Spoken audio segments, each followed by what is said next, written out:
नमस्कार, स्वागत है आपका 9 टीवी पर। मैं हूं आपके साथ श्वेता भट्टाचार्य। निजामुद्दीन मरकज के मुखिया मौलाना साद की तरफ से हुई लापरवाही का खामियाजा आज पूरा देश भुगत रहा है। देश भर में कोरोना मरीजों की संख्या में इजाफा हो रहा है, जिसके पीछे सबसे बड़ी वजह जमाती है। अब एक और खुलासा हुआ है। कहा जा रहा है देश में अभी भी कई कोरोना बम जिंदा हैं। गृह मंत्रालय ने सभी राज्यों को एक चिट्ठी लिखकर आगाह किया है कि अगर जल्द इन कोरोना बम को पकड़ा नहीं गया तो अंजाम बहुत ही बुरा होगा।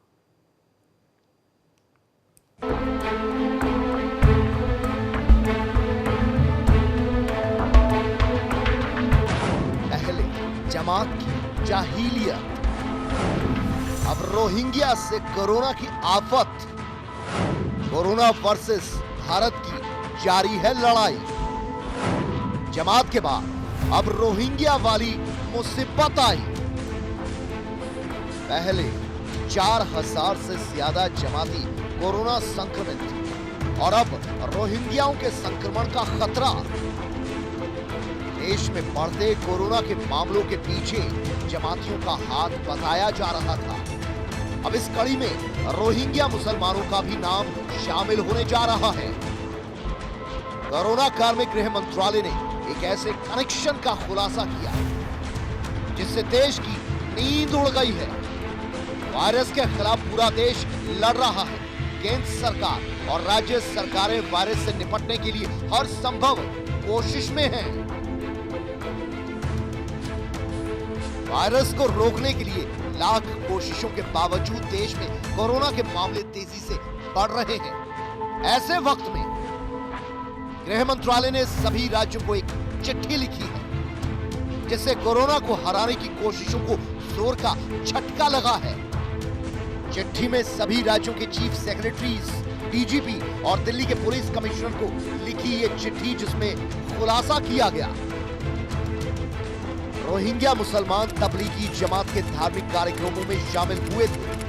ऐसे में जमातियों की तरह रोहिंग्या मुसलमानों के कोरोना संक्रमित होने की आशंका है। धार्मिक आयोजनों में हिस्सा लेने के बाद वो राहत कैंपों में लौटे नहीं हैं। उनकी तुरंत जांच की जाए। पहले 23 राज्यों की पुलिस उन जमातियों की तलाश कर रही है जो निजामुद्दीन के मरकज में शामिल हुए थे। अब राज्यों की पुलिस को उन रोहिंग्याओं का पता लगाना है जो जमात के कार्यक्रम में पहुंचे थे।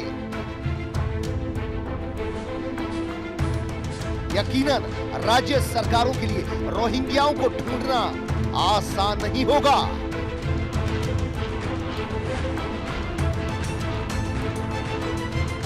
धार्मिक कार्यक्रम के बाद ये रोहिंग्या कहां गए?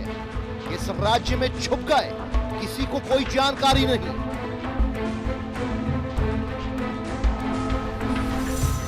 बताया ये जा रहा है कि उत्तर प्रदेश में ये रोहिंग्या दाखिल हुए हैं। लिहाजा इनकी खोज के लिए उत्तर प्रदेश में डीजीपी मुख्यालय की तरफ से अलीगढ़, मथुरा, कानपुर नगर, मेरठ, सहारनपुर, फिरोजाबाद, मुजफ्फरनगर और गौतम बुद्ध नगर में रोहिंग्या शरणार्थियों की तलाश कर उनका ब्यौरा जुटाने का निर्देश दिया गया है। उत्तर प्रदेश के 8 जिलों में करीब 369 रोहिंग्याओं की खोज चल रही है। अगर जल्द ही इन रोहिंग्याओं को नहीं पकड़ा गया तो कोरोना की लड़ाई को जोर का झटका लगना तय माना जा रहा है। बताया जा रहा है कि ये रोहिंग्या तेलंगाना से चलकर हरियाणा के मेवात पहुंचे। यहां जमात के कार्यक्रम में शामिल हुए। मेवात से ये सभी मार्च महीने में निजामुद्दीन मरकज पहुंचे। यहां से शम विहार गए। शम विहार के बाद रोहिंग्या शाहीन बाग पहुंचे और जहां से फिर सभी लापता हो गए। शाहीन बाग के बाद ये रोहिंग्या अपने अपने राहत कैंपों में वापस नहीं पहुंचे। इस बीच तेलंगाना पुलिस ने 17 रोहिंग्या मुसलमानों के खिलाफ केस दर्ज किया है। लॉकडाउन में ये सभी रोहिंग्या मुसलमान शहर में धार्मिक जलसों में हिस्सा लेते रहे।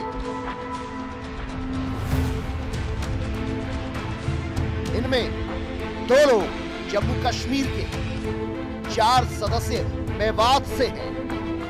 और 11 हैदराबाद के बालापुर कैंप में रह रहे थे। जब इन सभी की कोरोना जांच की गई तो 4 रोहिंग्या कोरोना पॉजिटिव मिले। देश में करीब 40,000 रोहिंग्या हैं जो दिल्ली, जम्मू और हैदराबाद समेत देश के अलग अलग हिस्सों में बटे पड़े। तबलीगी जमात के कार्यक्रम में शामिल हुए रोहिंग्या अगर जल्द ही सामने नहीं आए तो फिर देश में कोरोना के आंकड़े उसी तेजी से बढ़ सकते हैं जैसे जमातियों के सामने आने से ये आंकड़ा लगातार बढ़ता चला गया था।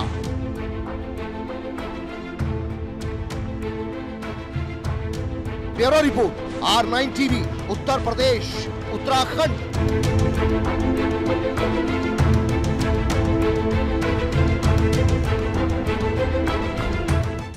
मौलाना साद की एक गलती पूरे देश पर भारी पड़ रही है। तब से जमात का खुलासा जब से हुआ है तब से मौलाना साद गायब है। पुलिस उसे ढूंढ रही है मगर उसका कुछ अता पता नहीं है। साद अंडरग्राउंड हो चुका है। बताया जा रहा है वो अपने समर्थकों के लिए संदेश भी जारी कर रहा है। साद ने एक और संदेश जारी किया है।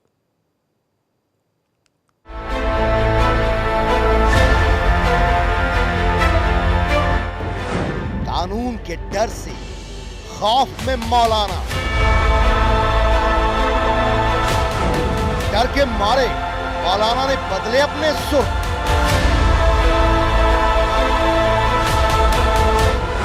गुनाहों पर मिट्टी डालने सामने आया साद। मौलाना ने जारी किया एक और संदेश।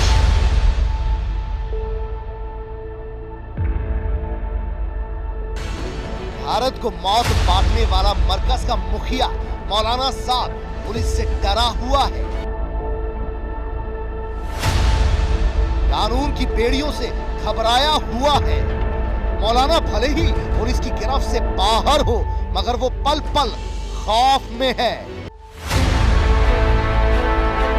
पूरे देश को कोरोना के कुएं में धकेलने वाला मौलाना पुलिस से बचने के लिए लगातार ठिकाने बदले जा रहा है। मौलाना जान गया है कि उसकी एक लापरवाही देश पर भारी पड़ चुकी है, इसलिए अपने गुनाहों पर मिट्टी डालने के लिए और समर्थकों के बीच खुद को बेगुनाह साबित करने के लिए साद ने एक और ऑडियो संदेश जारी किया है।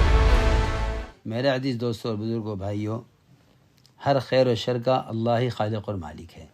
हर हाल तने तनहा अल्लाह के हुक्म से आता है। हर हाल के आने का ताल्लुक बराह रास्त अमाल से है। ऑडियो में मौलाना अपनी गलती मान रहा है। वो इस बात पर हामी भर रहा है कि जमात की गलती के चलते ये महामारी तेजी से फैली। मौलाना साद ऐसा कहकर भले ही अपने पाप धोने की कोशिश कर रहा हो मगर मौलाना ने जो गलती की है उसे कभी माफ नहीं किया जा सकता। इस वक्त सारा आलम एक वबा का शिकार है और ये बात यकीनी है कि ये वबा हमारे बुरे अमाल की बदली हुई सूरत है। जब बंदा अपने बनाने वाले से दूर हो जाता है तो बनाने वाला इसको अपने करीब लाने के लिए इस पर हालात लाता है। इसलिए एक अहम दरख्वास्त करनी है। देश भर में अभी भी जमाती जांच कराने खुद सामने नहीं आ रहे। मौलाना जान गया है अगर ऐसा ही चलता रहा तो उनके नाम पर लगा कलंक और गाढ़ा हो सकता है। इसलिए मौलाना ने यू टर्न लेते हुए छिपे हुए जमातियों को जांच कराने की सलाह दी है। इस वबा से निपटने के लिए ज़रूरी है कि दावत व तबलीग से वाबस्ता अफराद जहाँ कहीं भी हैं और ज़िला की इंतज़ामिया और हुकूमत उनको टेस्ट करने या क्वारंटाइन करने के लिए ले जाना चाहती है तो इंतज़ामिया का इसमें पूरा ताउन करें, इंतज़ामिया का पूरा साथ दें।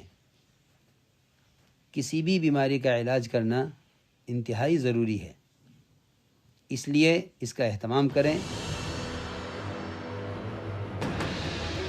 देश को कोरोना संकट में डालकर मौलाना साद जमातियों से अपील कर रहा है कि वो सभी अपने साथ अपने पड़ोसियों की सुरक्षा के लिए बाहर आ जाएं। अपने ज़रूरतमंद पड़ोसियों का ख्याल करें। कोई हमारा पड़ोसी भूखा ना सोए। हर एक की अपनी ताकत के बक़दर मदद करें। जब हम लोग आपस में एक दूसरे के साथ भाईचारगी से, एक दूसरे के साथ हमदर्दी से पेश आएंगे तो अल्लाह रब्बुल इज़्ज़त, हमारा बनाने वाला, हमारे साथ नरमी का, रहम का मामला फरमाएंगे। करीब 3 हफ्ते बाद मौलाना जमातियों को कोरोना जांच कराने की सलाह दे रहे हैं। अगर ये अपील मौलाना साहब पहले कर चुका होता तो शायद आज ये हालात उतने गंभीर हरगिज नहीं होते। Bureau report, R9 TV, Uttar Pradesh, Uttarakhand.